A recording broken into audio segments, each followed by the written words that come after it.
What I have looked for is what kind of person you are. Are you a hard worker? Are you reliable? Are you open to other viewpoints? Have you stepped outside of your own self-interest to serve others? Have you found a way to serve our country, whether in uniform or in your community? Again and again, I have seen that those are the qualities that I want on my team, because those are the qualities that move our businesses and schools and our entire country forward. And just understand this. Those are the qualities that you all already embody. They're the values you learned from your parents, from the communities you grew up in. And today, more than ever before, that's what the world needs. So the irony is, when you let go of trying to please the world, when you let go of trying to change the world, when you stop trying to move mountains, you will realize that a far harder struggle awaits you. And that struggle is becoming something new. That struggle is becoming something different. That struggle is recentering yourself, finding out who you are, building yourself piece by piece, until finally you realize what it takes to actually become a better version of yourself. You realize that it takes nothing less than your everything, your total commitment, every bit of focus that you have, a willingness to break yourself down so that you can build yourself back up. Immerse yourself. Okay, you have to immerse yourself right now with reading, the right reading, audio programs, video. Find YouTube channels that are good for you. Immerse yourself with books, audio, video, daily. Okay, you hit all three of those. Where I'm reading something, listening to something, and watching something. These are completely different ways to learn. Anybody can do this, folks. Anybody can do this. This is not about a college degree. This is about massive amounts of action to get attention for yourself, your brand, your company, your products, your ideas, your dream. If you were to change 2 or 3 things for this to have lasted, what would those 2 or 3 things be? Number one for sure would be the delaying the gratification. The biggest problem I had was delaying the gratification. Yeah, that's a problem that a lot of young entrepreneurs have. And I learned that the hard way, is that good things take time. And there were some moves I made that made me a lot of money in the short term, but then created problems for me over the long term. And for example, like Steve Madden's Shoes is one of my companies, right? I remember that. Yeah. I was the majority shareholder of Steve Madden's Shoes. If I had not had that problem from all the stuff I did earlier, I would have made $700 million, $1 billion just on off that. Of Steve Madden. Just off of that one deal versus making $20, $30 million. Got it. Because I was forced to sell it too early, right? That's one example. And there's so many other examples just like that where, for instance, if I would have not gotten in trouble, I would have made the .com boom and been positioned to have the biggest firm out there during internet craze. I would have made it billions off of that. So while I made a little bit of extra money sooner, it cost me a lot more over the long term by not playing that sort of long game, playing the short game. And I think that's a big mistake a lot of people make. How do you turn failure into a plus? And it's true. When I was at the University of Nebraska, one day I was reading the Daily Nebraskan, and it said in room 300 or something, at 3 o'clock there will be this panel of 3 professors here at the university, and they're going to award the Nathan Gold Scholarship. I don't know whether you still have that around. And at the time, it said it would give you $500 to go to the graduate school of your choice. I don't know whether it's changed in amount, but that was it. So I read this, and I went there to this room at 3 o'clock that day, or whatever it was, and I walked in the room, and there were the professors, and I was the only student that showed up. I mean, it really got to them. I mean, they were stuck. They kept waiting and looking at their watch and hoping there'd be more candidates, but no one came in. So I won $500 by default. And those are usually my biggest triumphs when nobody else shows up. And so here I was. I had $500 to go toward it wasn't limited. It was any graduate school for a master's degree. So I applied to Harvard. My dad wanted me to. And I shortly heard from Harvard, and they said, go to Chicago and meet this fellow who interviews applicants from the Midwest. So I got on the train, and that's what you did in those days, and I spent 10 hours on the Burlington going to Chicago. Then I transferred to another little interurban train to go up to this country day school where this fellow was the headmaster, and he was the big interviewer for Harvard.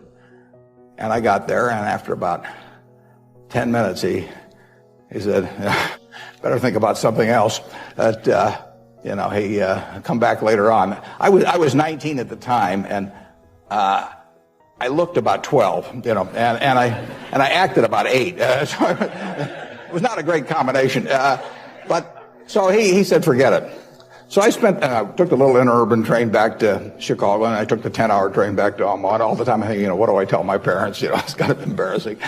But it was the luckiest thing that ever happened to me.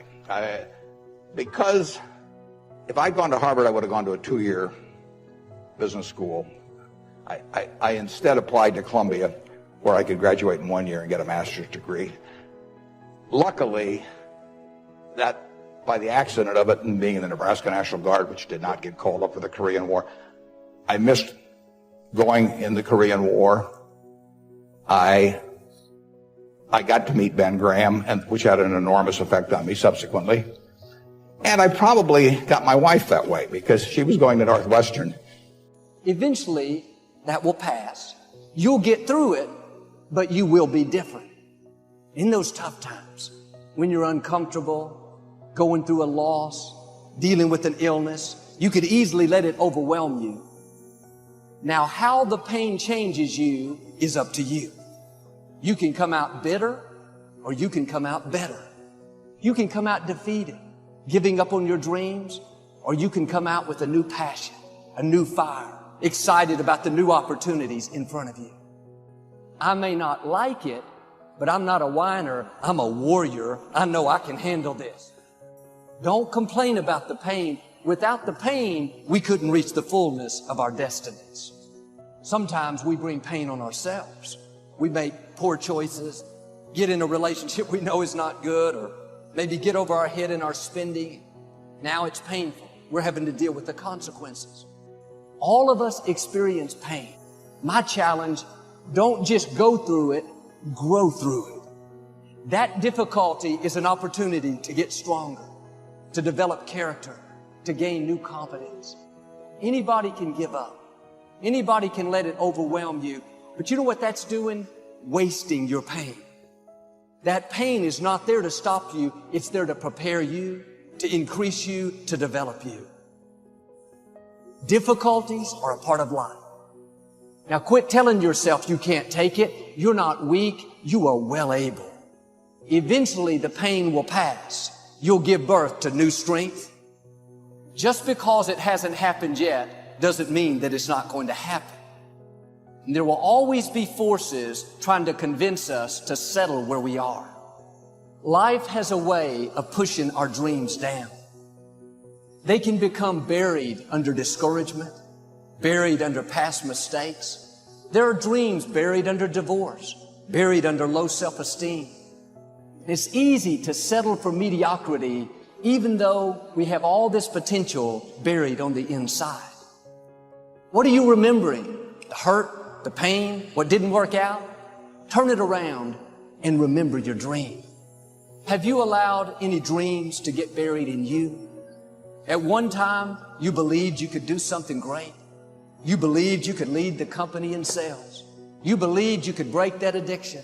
And it's been a long time. Had some bad breaks. Wasn't all your fault. You could easily settle where you are. Nobody would fault you. The enemy would love to deceive you into burying your dream, thinking that it's never going to work out. Don't believe those lies. It's not too late to become all that you were created to be. Every time you remember your dream, you're removing some dirt. You're digging it back out.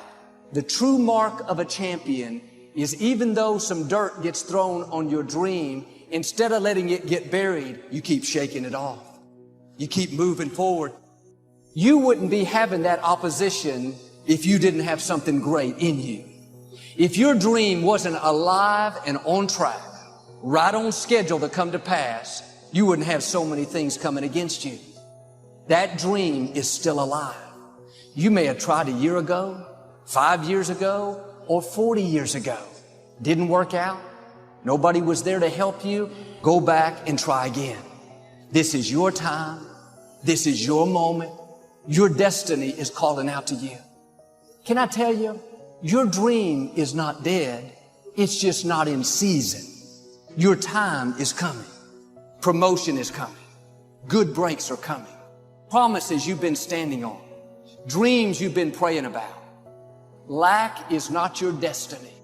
Constantly struggling, barely getting by is not the end of your story.